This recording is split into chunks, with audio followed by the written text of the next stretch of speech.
I used to plan every feast day like it was a full production. I wanted to have a special snack for that day, a matching activity or craft to do, and then also like a little storybook or something about the saint. And guess what? I quickly got overwhelmed with all of that because life happens. So some days my children would not realize that I need that time to set up this cool activity for them. And quite frankly, some days they were so happy playing that they could not even be bothered doing it. Or I would feel like I wasn't actually keen on doing it. Our homes have living persons in them. So even if the plan sounds awesome, it can happen that that day it just won't work. But there is something else that we can do.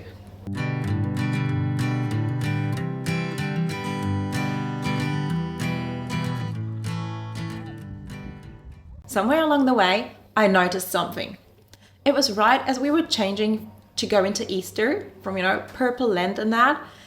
I just had like a purple tablecloth out on the table and also a little purple cloth on our little altar that we have our holy figures on. It sounds really fancy, but it's just the top of the piano.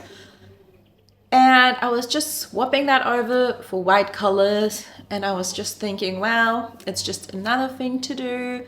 And why do I even bother? Because no one will even notice it. But then my then 2-year-old, he got up the next morning and he's like, Mama, look, the colors changed. Why did they change? And you can imagine it just made me so happy. And it also made me realize that I was focusing on the wrong thing. Feast days are only once and then they pass. And it's great to celebrate them and to honor them. But at the same time, a better starting point would be to focus on the seasons of the liturgical year. Because when I mark the season, so with a certain color or a certain music or a certain scent, it will be there every day, whether I do something special on that day additionally to it or not. It's the thing holding the shape of the weeks quietly in the background, keeping us connected to the church's liturgical year. So I changed my approach. I stopped focusing on the feast days, and there are so many great ones that it was really hard to hold back on some of them. And I started to just focus on the seasons first. So one color for the table or the altar, a certain music for each season, maybe quietness for Lent. It's just something that you set once and then it just stays there.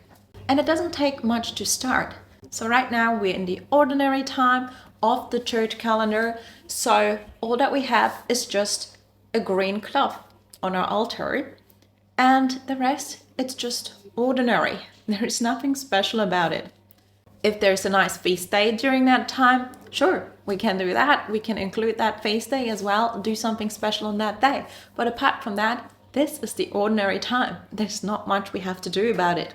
We will soon head into Advent. Advent, we might change the color into purple because that's what the church does. Get out some candles, the Advent wreath. That's just something very simple, very traditional that has been used for so many years. And there we've got a marker for the season again. We set it up once and then we just let it be. Another thing we can add is listening to Advent music in that time. It's only 4 weeks that we have to listen to that music, so we might as well use them. And then Christmas. Boom, Christmas tree up. Everything in white again, white golden. And we've got this whole big change. And suddenly our house tells everyone that something special has happened, Christ is born. And we can rejoice together over that. So all these things are just really small and simple. And actually just something that we set up once and then we just let it be. And I am not against the special days. The special cake, the little tradition that happens once a year. I really love that. I just feel like it's something to add later, once the overall rhythm is established in the home. And then we can take it step by step. Add one feast day per season or one feast day per month, whatever we feel like we've got the margin for. and depending what life is actually holding for us right now. It doesn't need to be everything to be enough. So just add the color first, and then maybe a feast day. But even if you don't, you know that the rhythm was already doing the work. And as always, I would love to hear from you. Did you already mark the liturgical seasons in your home? And in what ways were you doing it? Or were you just focusing on the feast days? Let me know down below so we can all just share our ideas and learn from each other. And I'll see you next time. God bless.